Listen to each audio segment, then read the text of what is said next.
Welcome to the Upside Journal podcast. In 2026, domestic venture capital is struggling with extended exit timelines and dry powder gridlock.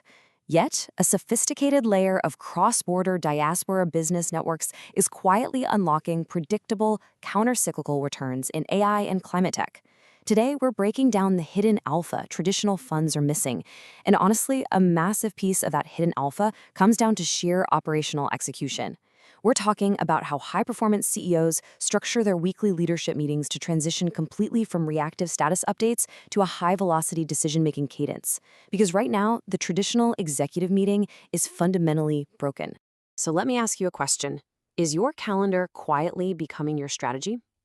It's provocative, I know, but in the modern enterprise, it is incredibly easy for sheer unchecked activity to masquerade as actual enterprise value. We fill our days with calls, syncs, roundtables, and we just kind of assume that because we're busy, we're executing. But as you'll see today, that assumption is usually dead wrong. So the crucial point is really captured by this number right here, 23. Research shows that executives today spend nearly 23 hours a week just sitting in meetings. To put that into perspective, back in the 1960s, that number was under 10 hours. Your recurring meetings are probably the single largest line item in your entire budget of hours. Yet, these dysfunctional meeting patterns actually correlate with significantly weaker market performance. We absolutely have to reclaim that time. Here is the exact operational playbook we'll use today to dismantle that meeting fatigue. First, the calendar crisis. Second, conducting a CEO time audit. Third, decision-focused hygiene. And fourth, the 45-minute leadership sync. Section 1, the executive calendar crisis, the cost of the status loop. You know, the true VC paradox of 2026 is that while capital is gridlocked, executive time is being completely squandered. The modern weekly meeting has basically devolved into a time-wasting, information hoarding session. Sure, an organization might get the operational cadence right, meeting every Monday at 9 a.m., but mere cadence is not execution. Look at this, 85% of executives are deeply dissatisfied with their meetings. And it gets worse. Roughly 2/3 of these syncs run out of time before a strategic decision is even reached. You literally lock your most expensive talent in a room, and the clock runs out before anyone makes a choice. The root of this failure really comes down to asymmetric information and a total lack of talent verification. Most leadership teams are trapped running a traditional status update meeting. It's totally passive. People just go around the table narrating past events and reading out informational metrics the team probably already knows. We need a hard pivot to a blocker resolution meeting. This is engineered for active problem solving. It separates those passive informational metrics from the real work, shifting the entire focus toward unblocking cross-functional dependencies through high-stakes debate. Section 2, conducting a CEO time audit, identifying the leaks. So how do we actually force this transition? Well, the fastest way to change a company's trajectory is to completely rewire the CEO's week. You do this through a minimum viable calendar audit. First, you export 7 to 10 days of raw calendar data. Second, you rigorously tag that work by value and urgency, separating true strategy from low-leverage administrative drift. Third, quantify your context switching. How often are you bouncing between completely unrelated domains? And finally, you lock in strict operating rules. All of that audit data flows directly into an actionable system, the Stop, Automate, Delegate, Elevate matrix. This is how you aggressively reassign tasks to drive execution velocity. You just stop and cancel unproductive status syncs entirely. You automate low-risk approvals, routing them through an EA.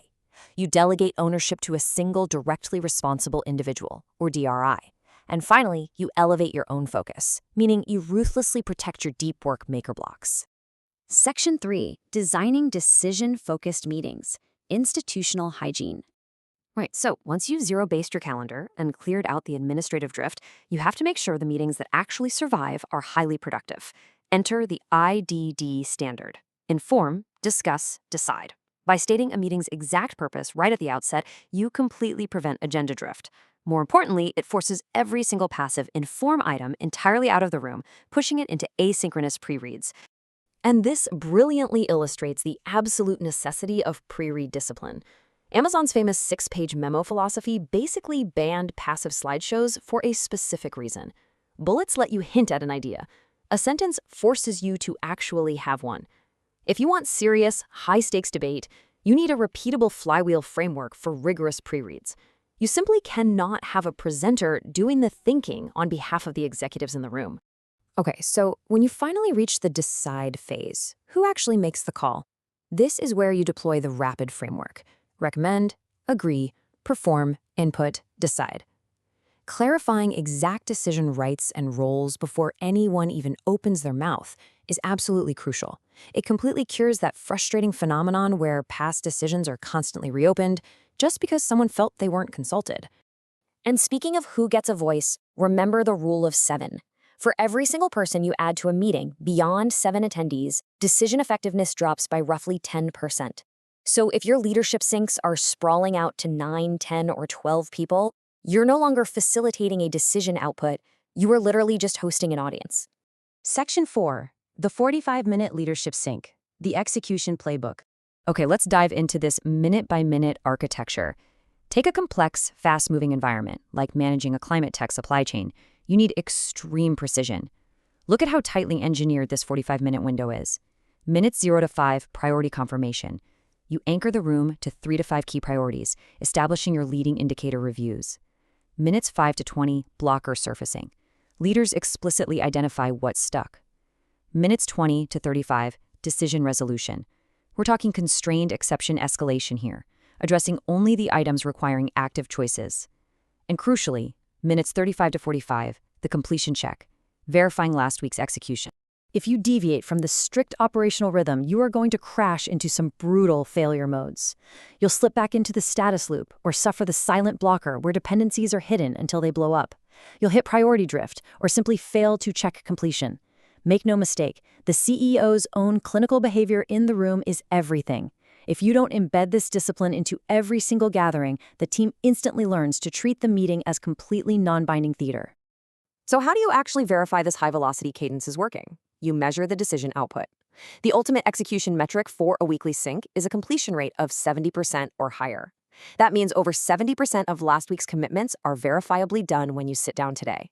Anything below that means you're just generating fake commitments, or there is absolutely zero accountability for missing them. Which brings us to our final thought. Without a measured completion rate, are your meeting commitments purely theatrical? Your calendar is either driving your business forward or it is quietly burning it down. Capital has become highly commoditized, but the infrastructure to execute high-trust, cross-border deal flow is rare. To get ahead of these macro signals and access our premium investor network, subscribe to the Upside Journal and join our membership communities. See you in the next daily drop.